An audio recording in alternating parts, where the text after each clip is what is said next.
Bonjour tout le monde. Good morning, everyone, and thank you for being with us. Excuse me. I am here on the traditional territories of the Mississauga of the Credit, the Anishinaabe, the Haudenosaunee, and the Huron-Wendat.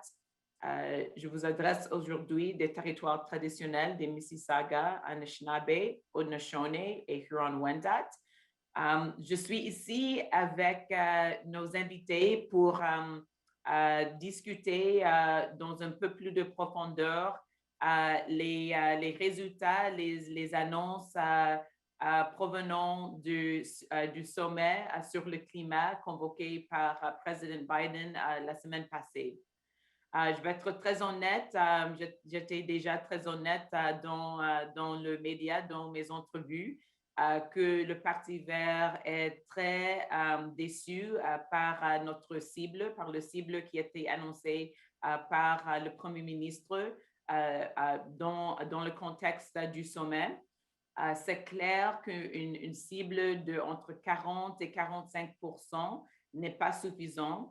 C'était une cible beaucoup moins ambitieuse que le cible annoncé par nos partenaires les plus proches, à nos alliés globaux comme l'Union européenne, qui est un bloc de 27 membres États, et les États-Unis et le Royaume-Uni, tous qui ont annoncé des cibles beaucoup plus élevées, beaucoup plus ambitieuses. Malheureusement, le message qui sort du sommet est que le Canada n'est pas prêt à assumer un rôle de leadership global sur le climat. Et que nous croyons que pour des raisons qui m'échappent, que nous n'avons pas la capacité de le faire. C'est vraiment triste, surtout parce qu'on sait que les gens au Canada ont été très clairs qu'ils veulent que le Canada soit ambitieux, que le Canada soit un leader aux échelles globales aussi sur le climat. Et nous avons tout ce qu'il faut à le faire. En plus, on sait que tous ces pays qui ont annoncé des cibles ambitieuses, ces pays ont le fait aussi parce qu'ils savent très bien que c'est important de se positionner en premier rang pour profiter d'une économie, d'une relance verte. Et toutes les possibilités pour créer des emplois durables, pour créer une économie durable qui accompagne une relance verte. And so the Green Party has been clear on this point, and we've heard from environmental activists and climate activists all over the country about their disappointment about the 40 to 45% greenhouse gas emissions target that was announced by the Prime Minister last week in the Climate Summit. It's not enough, and it signals to the international community that Canada still is not prepared to do its fair share to reduce greenhouse gas emissions and to keep global temperature warming below the 1.5 degrees Celsius that scientists have told us we need to. This is something that is disappointing because we know that people in Canada are extremely ambitious about the climate, even in the midst of pandemic. They want to see Canada leading, and that applies all over the country, regardless of where people in Canada find themselves. And so we see now an asymmetrical mismatch between the ambition of people in Canada, their commitment to doing their fair share, and what the government has said they are prepared to do.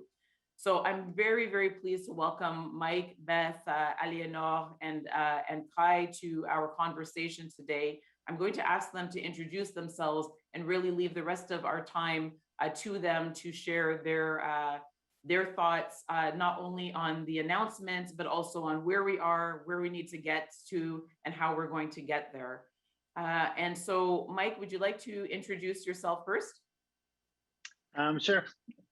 Yeah, thanks so much for having me. My name is Mike Hudema. I'm the communications director for a forest conservation organization named Canopy.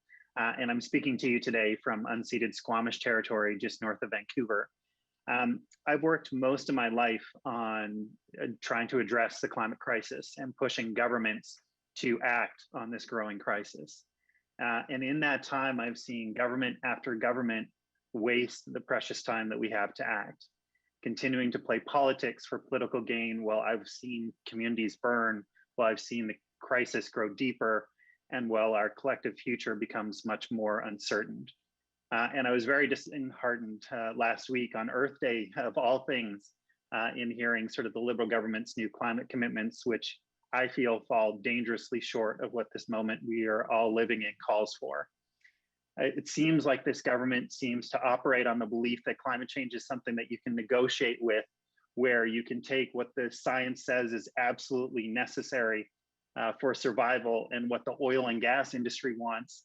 And if you fashion a plan that is somewhere in the middle, then you are on the right track. But I think we all know that that's not the way the science works.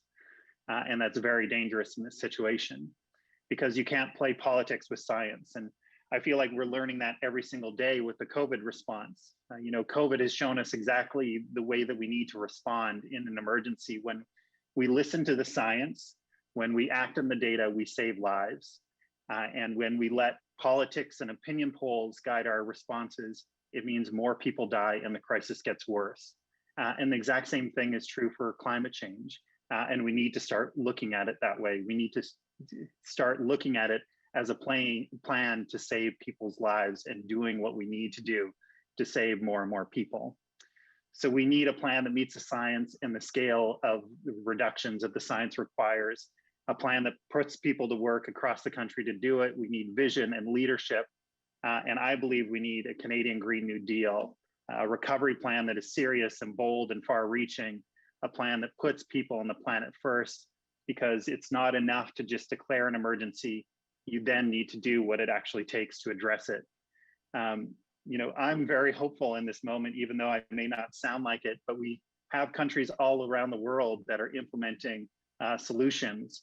And that's what we need here in Canada. We need this to be sort of the decade of solutions and justice, a decade where we stood up to the problems we faced and lifted all boats in the process. And really nothing less, nothing less will do. Thank you so much, Mike. You sure sound like a lot of people in Canada right now when you describe the scale of the ambition. Beth, would you mind introducing yourself now? Hi, thank you so much, Annamie, for welcoming me today. It's a pleasure to be speaking to you all and talking a little bit about shifting these narratives. My name is Beth Eden. I currently work with the United Nations Major Group for Children and Youth, obviously a very vulnerable group in these times with these new targets. I've worked with UN Networks, the Sustainable Development Solutions Network, who are implementing the SDGs internationally, as well as the Paris Climate Agreement, as well as many different projects internationally, mostly in the fields of youth engagement and climate literacy. It's been a very disappointing time seeing these targets, but within my research and my projects, I just want to pinpoint that it's inevitable that we need a narrative shift. We have to create more positivity and collective action in Canada to be able to drive home more ambitious targets. The target is absolutely not attainable to be aligned with climate scientists of the IPCC, who say that we need to be having a target of at least 60% by 2030. So I think we are, unfortunately, the government is letting down a lot of young people in Canada and beyond, as we are, one of the only G7 countries that have actually increased our emissions since the Paris Agreement. So it's an incredibly disappointing time, but I remain to stay positive and hear more about this collective action and this narrative shift. So thank you for inviting me today. Thank you so much, Beth. And Allie, I think that one of the first things that I said in my first press conference after the new target was announced was something like, boy, I sure wouldn't want to be the Prime Minister having to explain to a young climate activist why he made this announcement today. But if you could just kindly introduce yourself, share a couple of introductory thoughts. Sure, gladly. Thank you for having me. Bonjour tout le monde, je m'appelle Aliénor. Hi everyone, my name is Aliénor or Allie. It's definitely so. I'm a youth climate activist. I've been coordinating the youth climate strikes here in Toronto and doing a lot of education around climate change and a lot of speaking, or sometimes it's speaking through a megaphone to politicians about my thoughts on their current climate plans. I'm also graduating this year from the University of Toronto in economics and public policy. So again, a lot of the things that we're looking at and talking about right now when we have these plans. And certainly a massive disappointment also, when I say disappointment, it's not like I didn't expect to be disappointed, but it's true that it's just an additional one, I think. And the part that shocks me the most is this idea of our fair share. The youth climate movement is an international one, and it's one where I get to correspond with people from the global south. I get to correspond with people that are even in northern territories in Canada. I just get to speak to people my age or younger that are harmed by the climate crisis. And so when I have to tell them, well, yeah, our government is only committing to this, I really feel like I'm betraying them. And it's this idea of fair share is really that no matter what we think is politically feasible in Canada, we have to keep in mind there's this biological impossibility to stay within these targets. And that's really the mood I'm in when I'm speaking about this topic. Is I feel awful having to announce to my, my peers in other countries, we're not taking your life seriously enough, clearly, because these are our targets right now. Yes. We're going to come back to them. I'm trying not to say too much so that to give the most time to you all for a conversation. Kai, if you'd like to introduce yourself now, please. Hi, my name is Kai Chan, and I'm a professor at the Institute for Resources, Environment, and Sustainability at the University of British Columbia. I won't say that much more about myself because I want to focus on these issues here, but I will say that I'm talking here from the unceded territory of the Musqueam First Nation and more broadly the Coast Salish people in Vancouver. I have to say I feel a little bit differently than others who've spoken today, and that's because my disappointment is about different things, right? So I'm certainly feeling disappointment, but it wasn't about the target that was announced last week. And in fact, I was actually pleasantly surprised by the fact that the ambition seems to have increased from what it was before. So, and the reason for that is that my disappointment is much longer lasting. My disappointment lies in the fact that we have dithered around for so long that at this moment, I'm not sure that this government could possibly even meet the 30% reduction by 2030, let alone the 45% reduction, because they are still continuing to subsidize the oil and gas industry. Now, so when we talk about the kind of, comparison with other nations on the world stage, it's easy to just take that number and to act as if the same number does apply equally. The truth is, it's not that simple, right? It's not as easy for us here in Canada to reduce our greenhouse gas emissions quickly as it is, for example, in the US, where over 80% of our electricity already comes from renewable sources, whereas it's half that in the US, right? So they've got way more of an opportunity to improve in relatively easy respects. Now, that said, it's almost more important that Canada meets high targets in terms of the reductions of greenhouse gases, because most of our emissions are coming from producing greenhouse gas intensive fossil fuels that will then go on and be burned by somebody else, thus further exacerbating the climate challenge. So in a sense, the science tells us that within Canada, we are not on track for the 30%. So increasing the ambition is actually, in a sense, just craziness without having the real policies that would make that work. But on the other hand, it's all the more important that we have really strong climate policies in a nation where we're supplying fossil fuels for the rest of the country, or the rest of the world. So, it's a tough story. We're stuck between a rock and a hard place. And the truth is that we should have got working on this much earlier. And the reality is that it isn't others who are gonna pay the price of this so much as we will, right? And that's not in terms of climate impacts, because we still represent a relatively small fraction of the world's climate impacts. It's actually because in the new economy that emerges after the clean energy transition, which so many nations are so clearly willing to take, we will be relatively irrelevant if we haven't changed our own economy to be sustainable energy producers rather than fossil fuel producers, as we have continued to try to be with fossil fuel subsidies, both at provincial scales and at national scales. So it's time for a radical transformation for the sake of the long-term economy, and it's going to take some pain in the short term.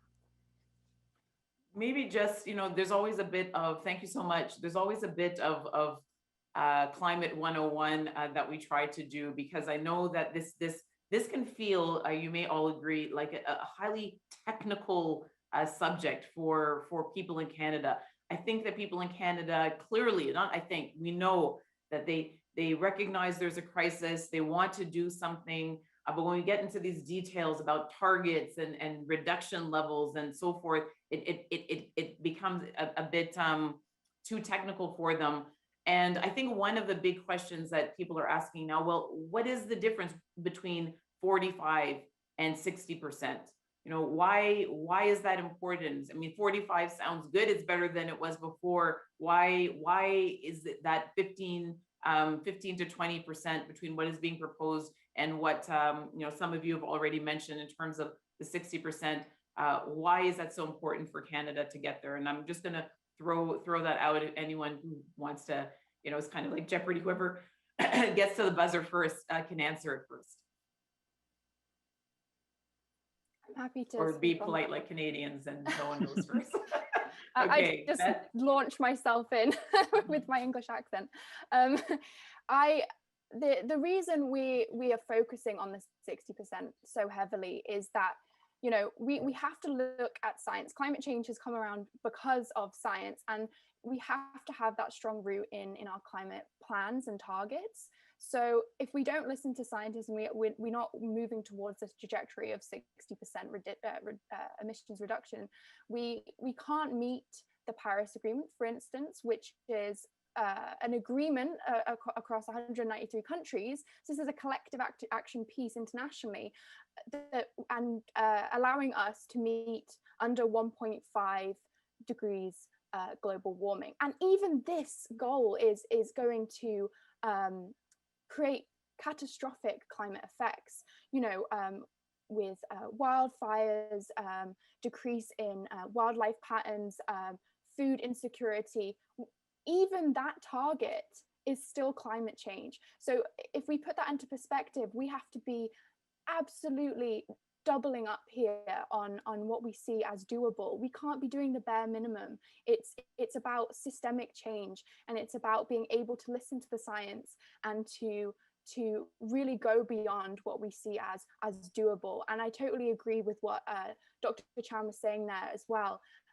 We can't be invested in the fossil fuel industry if we want to see that transition. I know it's a hard and it's a difficult transition, and I would like to obviously put it up to the rest of the panelists to maybe speak about those solutions, but that's why our target matters so much. We have to listen to the science, and unfortunately we are falling very, very short. Yeah. So can we just maybe, go ahead. Back it up a little bit further. I mean, the reason that we need to act so quickly and so radically is because we have been so unsustainable for so long. The only sustainable level of greenhouse gas emissions is 0, right? And the plan is to get back to that by 2050. That's what Canada has adopted. And so we are still incredibly more emitting than we should be in terms of the sustainability of the world's planet, of the planet. And so what that means is that every year we are getting closer and closer to runaway climate change, which comes when we have ice shelves falling into the ocean from Antarctica or Greenland or wherever else, when we have tipping points in our north with the melting of the permafrost, which is increasingly likely. All of those events then trigger more warming, massive sea level rise, and with the permafrost, a massive amount of new greenhouse gas emissions into the atmosphere that we don't have any real control over. So in order to prevent those really dangerous scenarios, that's why the world arrived at the Paris Agreement and the 1.5 degrees, because that was the only relatively low risk scenario for avoiding those runaway climate change effects that we actually know relatively little about. So even the idea that that's low risk is still a hope rather than, you know, a scientific fact. So recognizing that, you know, particularly in the case of Canada, for the reasons that you've all said, we're really far behind, and that's one of the reasons that we have to be so ambitious now. And recognizing that there is no way to accomplish this without deep reductions in our fossil fuel, you know, extraction, production, export, etc. Let's again, you know, let's talk about the, you know, these, I always want to address the elephants in the room in these conversations so that people understand that, you know, we're thinking about these things holistically. In terms of the workers, in terms of the regions of the country that are heavily dependent, you know, they're the people that I'm thinking of first and foremost. What does, why is it, excuse me, so important to begin this now? You know, when we look toward, you know, a radical reduction in greenhouse gas emissions, what does their future look like? You know, how should we be planning for that now? Mike, Alienor? Yeah, I can start us off. Like, I was born in Alberta, and like I lived in Alberta pretty much my entire life. And so I definitely am fairly well acquainted with the resource sector. You know, I have cousins that work in the oil sands. You know, my sister's husband owns his own drilling company. It's definitely been sort of like a big part of my life and a big sort of part of culture within Alberta. And when I think about sort of the transition that we're making, I do think about those workers are one of my first thoughts. And I feel about how they've been abandoned for so many years without any type of government leadership about what that transition plan looks like, both for them, for their families, and for their communities.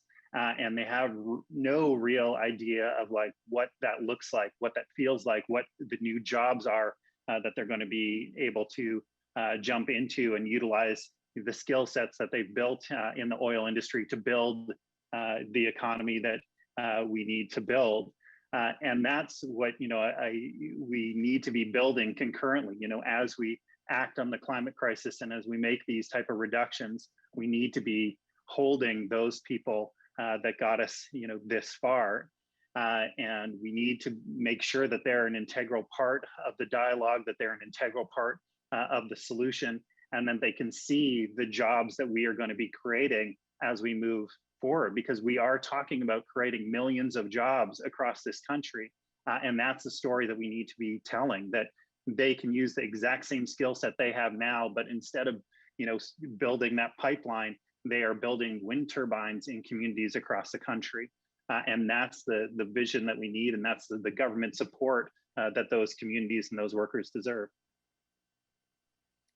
I'll add on to that a little bit with maybe a few more details of what I think could be done to make sure that, you know, Albertans and more folks in general that work in all the carbon intensive industries, because there's not only fossil fuels directly. I think folks that even work in the automobile industry in Ontario might be concerned too. I mean, there's a lot of folks. I believe it was in 2019 that the Trudeau government promised to have a Just Transition Act that they would show us, and I haven't heard of it. Minister Wilkinson has not really brought it up in the past few days when they've had the opportunity to do so. So I think having this Just Transition plan, act, strategy, whatever they want to call it, lay out clearly, you know, a 10-year plan or 15-year plan of how we're going to retrain or, repurpose the skills that people have into the green economy is something that we tangibly need to see. I can imagine, Mike, you've mentioned renewables. I also imagine the care industry. We've seen that our elders are not taken care of, and I know our youth are not getting taken care of to the degree that we need. As a woman, I would love to see a better care industry for youth so I can safely know that I could have a career and a family. We need folks in there, so we have a need for people, and we have people. We just kind of have to have that match, and that match won't happen with a market mechanism. We have to have a government have a plan and guarantee people that there is that transition. So really want to insist on that and having an actual laid out plan and not just those empty promises that we've seen. And adding to that, this would, for me, be a good signal that we're actually decarbonizing, we're actually having real emissions reductions, because otherwise a lot of the promises I hear feel like we're trying to get to that net zero, and net to being the key word, that we're just gonna, keep emitting massively, but in some other sides just kind of recuperate some of it, so it can kind of ends up at zero. I think we need to, face the fact that we need to actually decarbonize and have real reductions, as well as having, for some of it, maybe some net reductions as well. Yeah. I mean, you'll all either remember because you were there or through history lessons about the collapse of the cod fisheries out east. We're all aware of the Rust Belt in the United States. All of those towns dependent on whether it was coal or manufacturing or whatnot, where the workers were told everything's fine, everything's fine, everything's fine, until everything collapsed. And then those companies cut and run, and those communities were devastated or completely displaced, and they're no longer there. And so it's really important to underline that as well, that if you really care about the workers, this is the time to plan and the time to propose the alternatives, as you mentioned, Eleanor and Mike. So maybe again, because I really take Beth's point, I think I've heard you all say this in one way or another, and this is how I feel as well. This is the chance of a lifetime. This is something that we should feel excited about. This is something that we should, be not just ambitious, but really feel that Canada can lead on, that Canada can position itself at the front of the line in terms of creating the sustainable economy of the future that recognizes the limits of our planet, that is in sync with the planet. Let's talk about that, and you heard it here first. I'm going to coin it. I'm calling it the green rush. This is what this is about. And Kai, you touched on this, right? This is it. There are the altruistic reasons, the ethical reasons that countries have increased their ambition on their greenhouse gas reductions, but there's also the competition to be the first in line for a green economy, for renewables, for clean tech, for all of the jobs that come with these with this move. So let's talk about that a little bit. If I was going to ask you to imagine the future and Canada being part of that green rush and leading it and succeeding in it, what would it look like, and what is the opportunity for us here that we seem to be missing out on? Kai? Yeah, it's hard to imagine what that's going to look like, in the sense that the growth potential is in areas that we have only begun to explore, right? So sustainable energy and sustainable technology, absolutely, we're well positioned in terms of the education level of the Canadian public to be able to realize massive gains in those kinds of industries. But we have continued, as I said earlier, to fund the continued exploitation of the oil sands and other fossil fuels rather than transitioning to that. So in a sense, Annamie, you said now is the right time. Well, now is the right time because yesterday and the year before and many years before was the right time, and it wasn't taken, right? So it's basically we're that window of opportunity for Canada to be at the forefront and to play a substantial role in those clean energy and clean technologies opportunities is closing, right?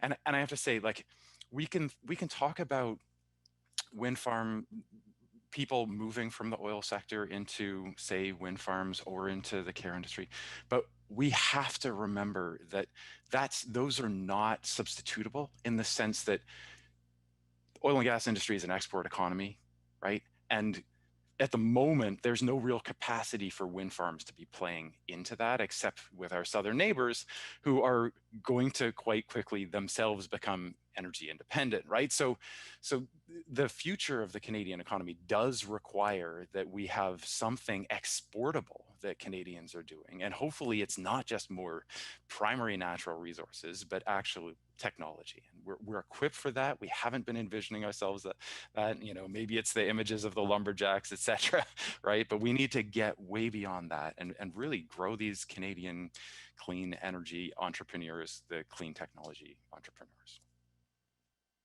Absolutely. Anyone else want to jump in on this one?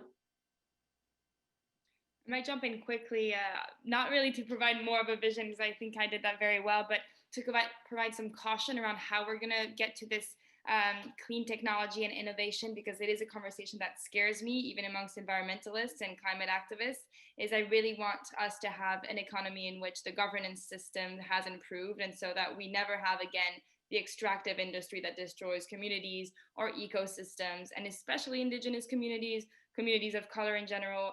But just more generally, I imagine an economy where, yes, we're thriving, yes, we're innovating. Maybe Canada also becomes more of an area where all of our knowledge, we have a very educated population on average, all of this knowledge is valued internationally. But I really hope the way we govern our companies and our governments changes in terms of the governance system itself, because I'm afraid of another extractive, although green economy, and I want to make sure we don't let that happen. So that would just be an additional component to that new economy that we could imagine for our country. Yeah, one of the things that I always say is that we need, of course, the physical infrastructure that would support a green economy, but also the regulatory infrastructure as well. And that touches upon what you've said there. Well, we're coming to the end of our time for this one. As you know, those of you who've been with us before, we extend these invitations regularly. This is obviously something that is very important to us, important to people in Canada. We always like to hear directly from those who are thinking most actively about an issue. So we'll certainly invite you all back. Some of the takeaways I think that we can all agree on here is that the target that we have set, the one that was announced last week, is not matched to the scale of the moment. It's not matched to what is needed in this moment, because we are behind, because we are so heavily dependent upon fossil fuels. The delay is, as Eleanor said, it's something that resonates around the world, the delay and the lack of an ambitious target, because there are other countries who are looking to Canada, one of the worst emitters, to do its fair share, that there is tremendous opportunity for us in doing our fair share, that there is this green rush that Canada can be at the forefront of, and that we do have the opportunity to do this in a way that recognizes the limits of our planet as well, and that creates a system that is aligned with that understanding that limitless growth is not a possibility. And so I hope that by having this conversation today, again, we have fed the discussion some more. We'll continue to have them, and I want to thank you all very, very much for being here. If any of you have any last concluding thoughts, anything that as we head into the discussions about Bill C-12, the accountability legislation, as we continue to talk about where we should be, does anyone have any last thought that they wanted to? No? Excuse me. We said it all. Well, that's great. Alors, merci à tout le monde d'être ici avec nous aujourd'hui. Nous allons continuer d'inviter les experts, les militants pour partager leur point de vue sur notre avenir, sur un avenir vert, sur une relance verte, une relance qui reconnaît les limites de notre planète, qui crée un avenir plus durable, qui assure que le Canada reste compétitif sur l'échelle globale, et qui est équitable aussi, et qui reconnaît notre responsabilité à nos voisins internationaux pour faire tout ce qui est nécessaire ici au Canada pour réduire les gaz à effet de serre, pour contribuer à garder notre réchauffement dans les limites proposées ou proposées par les scientifiques. Thank you so much for being with us today. We're going to head off of Facebook Live. I'm going to pass it back over to Rosie now. Thank you, Ms. Paul. This ends the Facebook Live portion of the roundtable. Thank you, Ms. Paul, and all the panelists, as well as everyone who joined us today. Ceci met fin à la partie Facebook Live, la table ronde. Merci à Madame Paul et à tous les panélistes, ainsi qu'à tous ceux qui sont joints à nous aujourd'hui. Ms. Paul has a short statement now on the COVID-19 situation. Madame Paul a une courte déclaration sur la situation de COVID-19. Well, first of all, I guess I'll thank our guests. This is not climate, so don't feel that you need to stay for this. Thank you so much for this. We're very grateful, and you can see below some of the places that are covering this. We'll make sure to send you links later on. Thank you so much, and we will be in touch more than you might like even. Thanks so much. Take care. Thank you. It was a pleasure. Thanks. Great to see you all. Take care. Thank you. Bye, everyone. Bye. Bye.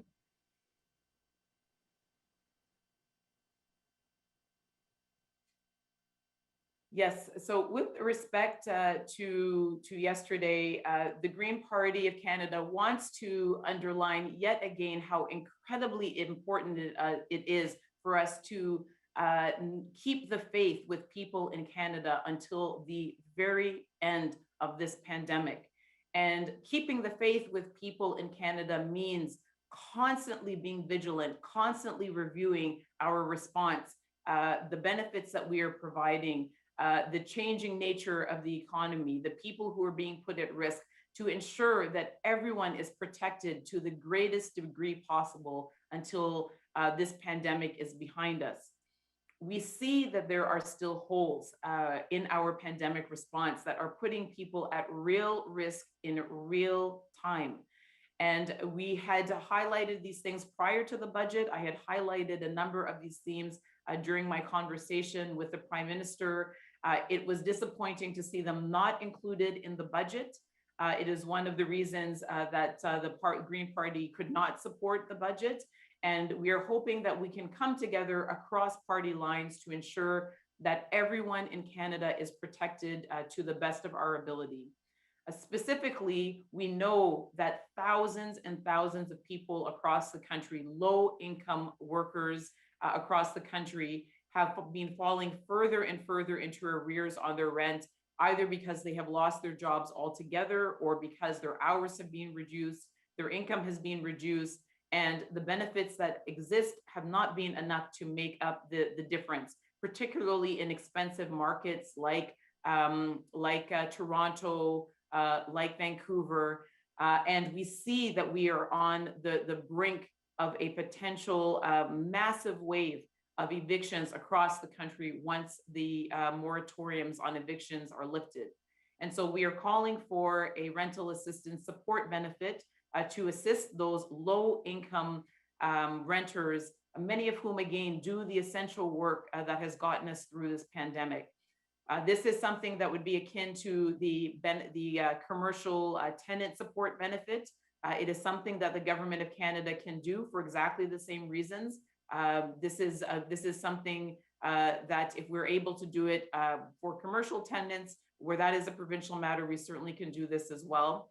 And of course, we want to see the moratorium on evictions extended until the end of the pandemic, excuse me, as a public health measure.